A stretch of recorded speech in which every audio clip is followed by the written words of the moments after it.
Hello and welcome to RTOS Application Design Patterns using RT Thread. I'm Jacob Beningo and I'm going to be your presenter for this conference session. Now I hope so far that you're enjoying the conference. Looking through the materials so far, there's a lot of great talks. I'm really looking forward and very appreciative to RT Thread for inviting me to give this presentation. Before we dive in and talk about RTOS application design patterns, I do want to give you just a brief background about myself so that you can get an idea of where I'm coming from with my experiences. Now, as I mentioned, my name is Jacob Beningo. I'm the president of Beningo Embedded Group. Now, I'm essentially an independent consultant, even though the title sounds, fancy and things like that. I'm an independent consultant, and what I do as a consultant is I work with real-time systems. So if a system is based on a microcontroller, it's something that I work on. I help a lot of my customers develop their software architectures, help them improve their processes, and help improve their skill sets to actually implement their products. So one of the core areas that I focus in on, as you might guess, is real-time operating systems. And so that is where I'm going to bring my experience for this talk to share some design pattern ideas and diagrams and things like that I have found useful in developing RTOS-based applications. Now, if you do end up with questions or things like that, you can always email me at jacob@beningo.com.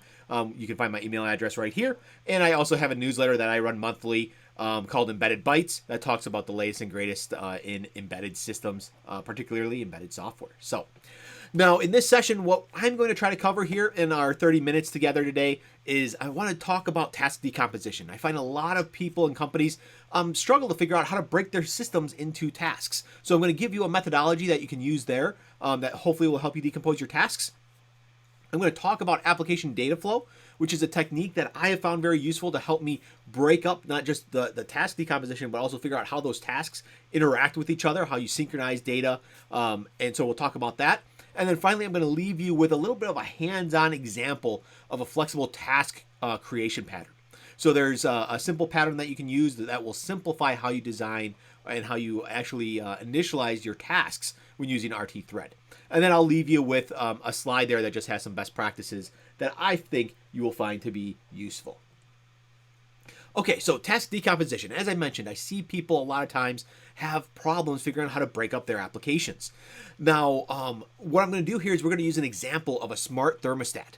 I think probably most of us nowadays have some experience with an intelligent smart thermostat, something that's going to be able to connect to the cloud, allow us to, from a mobile application, control remotely the temperatures in our house or in our office.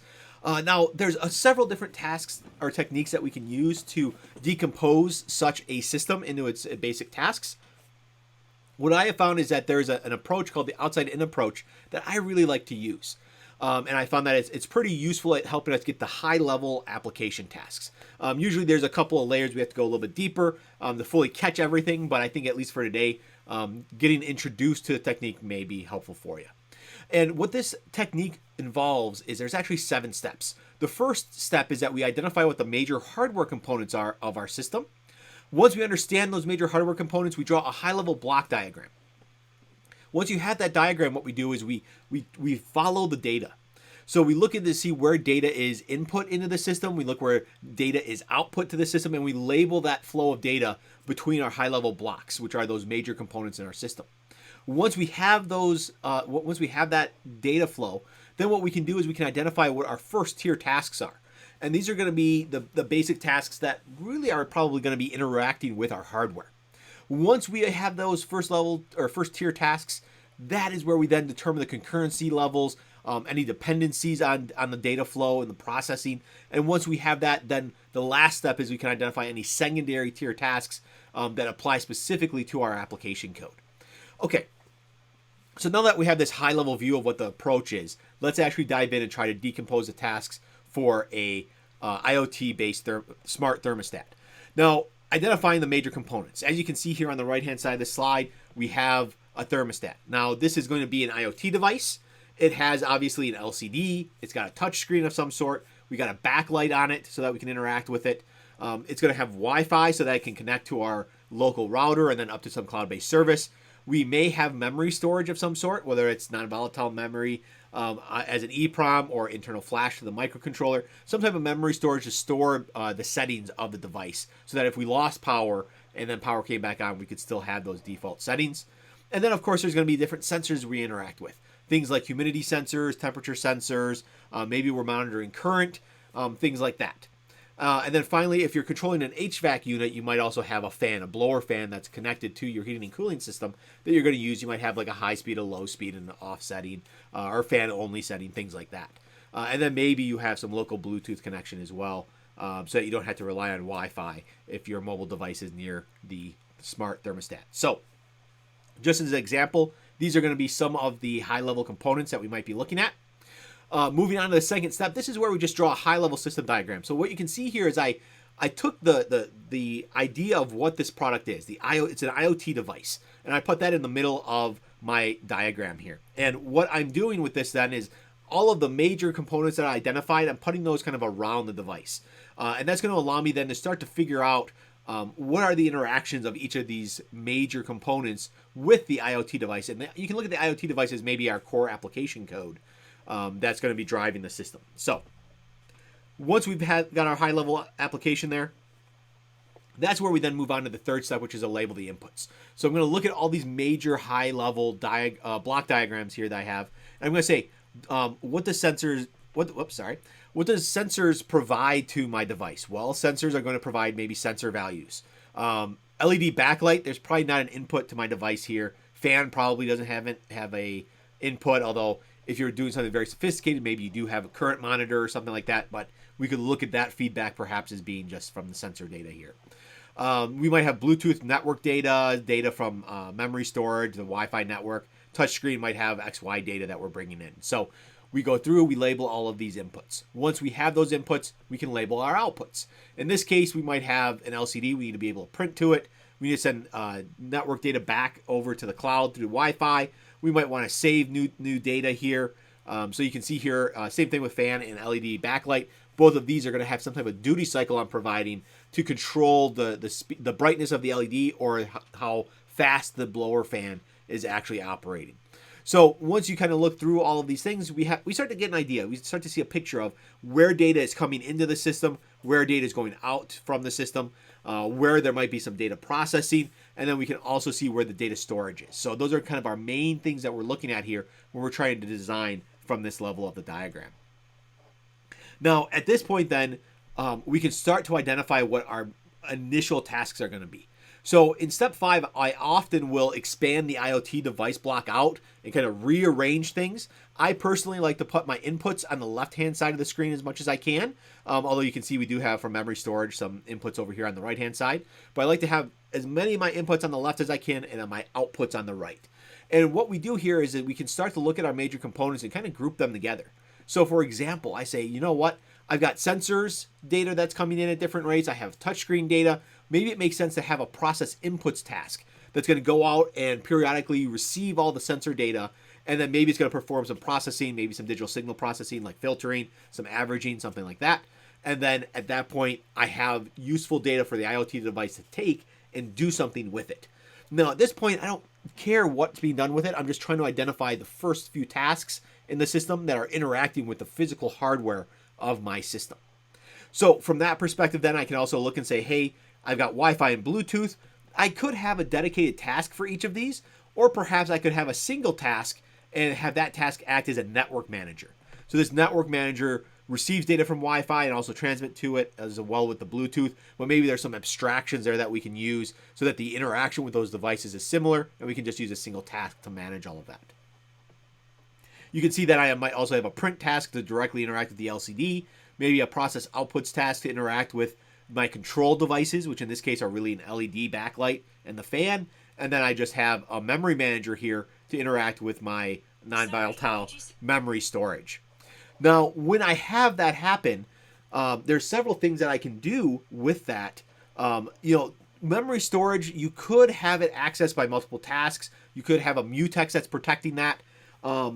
In general, I found when we have certain devices that are shared, one of the best things that we can do is instead of using mutexes and passing mutexes all around our application, what we can actually do instead is we can process, basically what we do is we create a gatekeeper task. So this memory manager here acts as a gatekeeper to any task that needs to get access to memory, either to write or read. And what they basically do is they send in a request, usually through some type of messaging queue, to be able to retrieve data or send data to memory. So that's what this guy here is just a gatekeeping task for us in this design. Now, this isn't the complete final design. This is only step 5. So normally what we do here then is step 6. I look through this and I'm saying, okay, how are these other tasks going to interact with each other? Process inputs may be sending information to the print task. It may be sending information to process outputs. It could be sending information to the memory manager. Maybe we have information coming from memory manager into process inputs if there's calibration data and things like that. So what I'd like to do is I like to try to start at least drawing some general diagrams saying, okay, where's data going to, who needs what? Once I start to get an idea of what that looks like, that's where I move to step 7, which is where I can identify what my application tasks are. Now, for this application, I'm keeping things super simple. I'm just drawing one big block in the middle here that says I have an application. And then I'm showing that process inputs flows into the application, data flows out of the application into the print and process outputs tasks. There's bidirectional communication with the memory manager and also with the network manager. And what I would normally do in a more detailed design is I would break that application task up into a bunch of maybe smaller tasks, and then I'd start to coordinate the behavior from there. But this outside-in approach, at least, what it does, as you saw, we go from the outside where we're looking at the hardware components of our device, the interactions with the external world, and then we work our way into the device layer by layer and then start to identify how we interact with the hardware and then how that the data generated by our hardware is then interacts with the actual application code. Now, I think that's a pretty interesting approach. Hopefully you will find that to be pretty useful as well. Now, the next area that I want to talk about today is application data flow. Now, application data flow, this is embedded systems at the end of the day are all about receiving, transferring, processing, and outputting data. It's the data that really matters in these systems. And so when we're designing our RTOS-based applications, we need to be thinking about the data and how it flows through our system. Now, there's some diagrams that I have found to be pretty useful myself. These, in my mind, are just synchronization and data flow diagrams, nothing too fancy. So what I typically will do is take the decomposition, my task decomposition, and I'll, again, rearrange the tasks that I come up with and the hardware components of my device. Again, I try to organize it so that on the left-hand side is where most of my inputs are coming from. Right-hand side is where most of my outputs are. Bidirectional data devices I try to put more towards the bottom of my diagrams. But again, this is just a convention. It's my own personal one. You may have other ways that make more sense to you. Follow whatever those conventions happen to be. Now, what I do with these type of data flow diagrams is I will start by looking, for example, at the left-hand side where data is coming in. And a lot of times we have a methodology where we can decide what it is and how we're going to actually move that data from the hardware device into our task. So you can see here, as an example, I'm saying, okay, sensors, touchscreen, Wi-Fi, and Bluetooth. We're going to use an interrupt service routine to bring data into our tasks. And I'm going to have an interrupt service routine fire. And then within my RTOS, I can decide what mechanism it is I want to use. I could, for example, use a circular buffer. I could use I could just store. I could put data into a circular buffer and then use a semaphore to signal that there's data there. I could use a message queue to send data there. I could put it into just a shared memory location and then again use a semaphore, an event flag, or something to signal that hey, there's new data there to be processed. Well, there's lots of different methodologies that you can use there. Lots of different patterns. But one of the things that we would do here at this point is just look through each one and say, well, what makes the most sense for this particular application? If I have a whole bunch of analog sensors I'm sampling and I'm using an analog to digital converter, I might even, instead of using an interrupt service routine, I might say, hey, I'm going to use a DMA controller. And I'm going to move data literally from the ADC sampler memory into some other memory that then I'll process, and maybe I'll just use a semaphore then to signal the task. So lots of different ways we can do this. In our example today, what I'm going to do is say, well, you know what? There's a couple of different things we're going to use. Maybe we'll use queues for process inputs. Maybe we'll use something that acts as like a stream buffer, for example, for our network manager, something that works with characters a little bit more efficiently. But it just becomes a matter of deciding what you think is going to be the most efficient process there. Now, as I look through the data flow diagram, you can see this is where data is produced. It flows here through these mechanisms into our process inputs data. The next thing here is I got to figure out how do I get data from process inputs over to the application code. Now, in this case, again, there's several different patterns I could use. I could use message queues and things like that, but it gets boring seeing the same things over and over. And sometimes message queues can have more overhead than we want to actually use. So in this particular example, what I do is I actually process the input data, and then I put it into a process data store. This is just an area in SRAM that's basically a shared data location. And what I do is, you can see here, I've got this circular M here. This is just notice showing in my design that, hey, process data store actually has a mutex associated with it, which only allows either the application or the process inputs task to access that data at one point in time. So what would happen is I'd receive data over here in the process inputs tasks. It will process the data. It'll get the mutex, put the data into the mutex, give back by unlocking the mutex here, and then it will signal the application code using a semaphore here that, hey, there's new data there that can be processed. The application code then gets that semaphore. This task will get the semaphore. It'll say, hey, there's data there. It'll unlock the mutex, or it'll lock the mutex, get the data out of here, unlock it, and then it will process that data that's there in the data store. From that data, there's other things then that the application will do. It'll, maybe do some averaging, or maybe there's some control algorithm that's going to be used, or whatever the case may be. And then perhaps at that point, then we send out the results out, to other pieces of the code. So maybe I use a stream buffer to print the data to an LCD screen. Use a queue to send the results of how we should control the LED backlight in the fan. Maybe I have bidirectional queues here to get data into and out of memory storage. And then again, bidirectional queues here where I can get the application to talk with the network manager, maybe to receive new data to store here for calibration or new set points, based on the time of the year, or just to respond up and say, hey, this is the status of my thermostat. This is the current temperature. This is what the sensors are reading, et cetera, et cetera. So as you can see here, if you were to just go and grab any old application, it'd be really hard. You have to dig through your code for hours to try to figure out what's actually happening in the system. I can't tell you how many times I've gotten a code base where, yeah, they're using an RTOS, but I have no clue what the heck the system's actually doing, because there's no clean diagram like this to show visually what's going on. So using nice visual diagrams like this can really help you to understand what the system is doing, eventually this kind of acts like a lead into your software architecture. So it can really help dictate, if I gave a diagram like this to some colleagues and stuff like that, they should be able to look at this and say, okay, yeah, I can build out the RTOS structure of the application just by looking at this type of diagram. Okay, so that gives us an idea anyways on how we can decompose our tasks, how we can start to understand the data flow, and basically figure out where the queues, event flags, and other RTOS tools can be used in order to help that data move through and be processed by our application code. Now, one really cool pattern that I absolutely love to use, and it involves how we actually initialize our tasks. In a lot of applications, I see tasks created all over the application in different modules, and it gets very hard to track and understand where these things are. Now, tasks that are scattered, it's kind of it's not just annoying, but it also creates software that is difficult to scale, maintain, and debug. So I want to share this quick pattern with you guys here today. I often use this in my own applications. In fact, I even have tools and auto configurators and generators and things like that that actually generate a lot of the code for me. But I think this will be a fun little thing for you guys to see and get an idea of what you can do to get all of your task creation in one place. Now, this task creation method, there's a lot of best practices that developers should be following when they're creating tasks.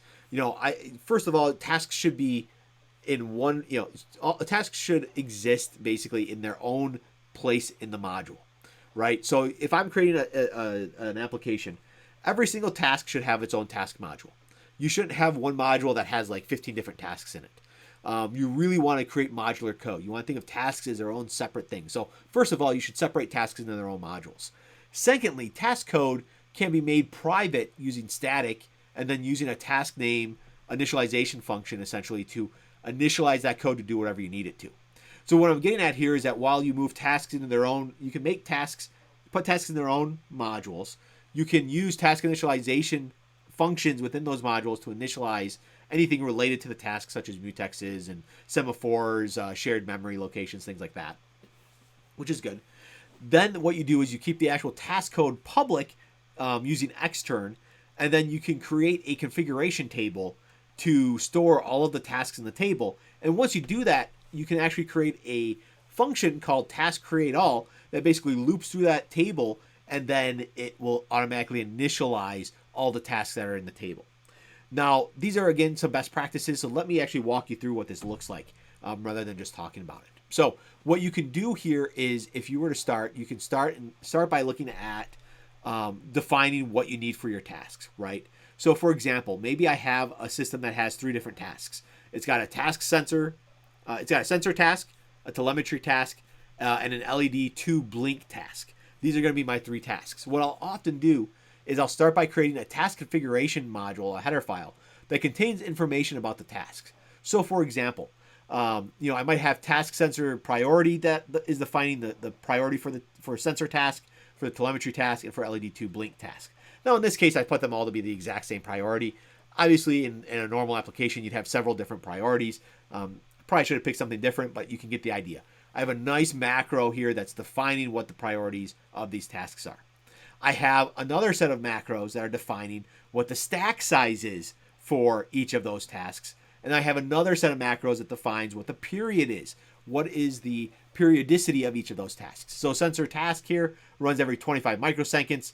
Telemetry runs every 100. LED 2 blink every 100 milliseconds. So the nice thing about this is that we're setting up some nice human readable and reconfigurable macros that are going to dictate how our RTOS tasks are going to behave.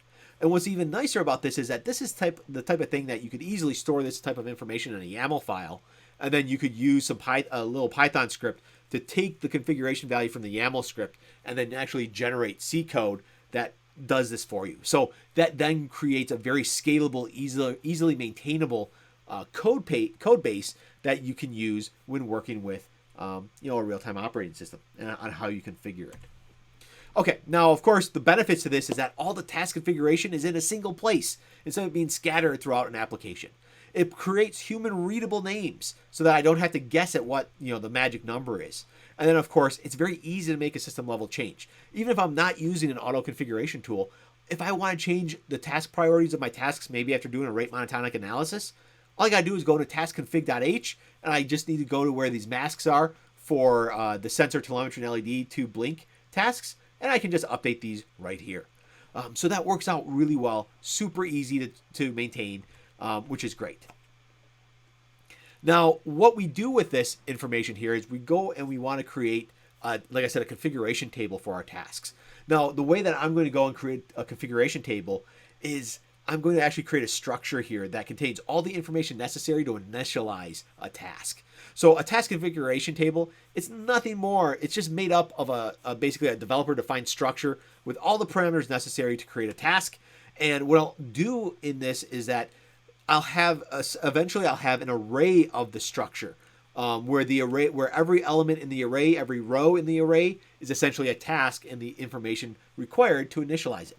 And again, the benefits are you get a single structure to organize all your task creation. You have an array that's created to hold all of those task parameters. Any changes can be done in one place, and a single loop can actually initialize all the system tasks. So instead of having your tasks scattered throughout the application, where you're making a call to your task create function in 15 different places, there's actually only one place that it's done, which is pretty useful.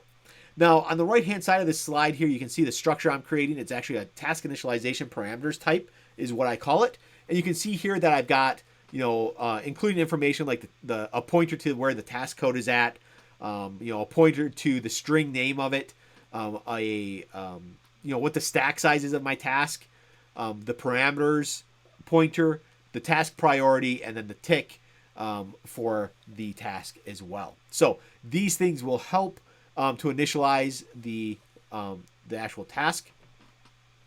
And what we do from this, like I said, is that you just create a task initialization parameters array. And this array is of type task init parameters. And what you can see here then is that I create this. All this is it's an array where every element of the array here is that structure to initialize. So you can see here I've actually got 4 tasks defined here. Probably should only have 3 because I only showed an example of 3 on the previous slide, but I think you can extrapolate and get the idea here. So I start by saying, hey, the task telemetry is the function that's going to be what I want to run with this first task. The string name is task telemetry. It has a stack size here of task telemetry stack depth there. Parameter pointer here in this case is null, and then I'm setting the priority, and I'm just setting my tick here to 0. So if I want to add a task to this, I can go in and easily add a row and put in the information for that task. If I need to delete a task from my system, I can go in there and I can delete a row.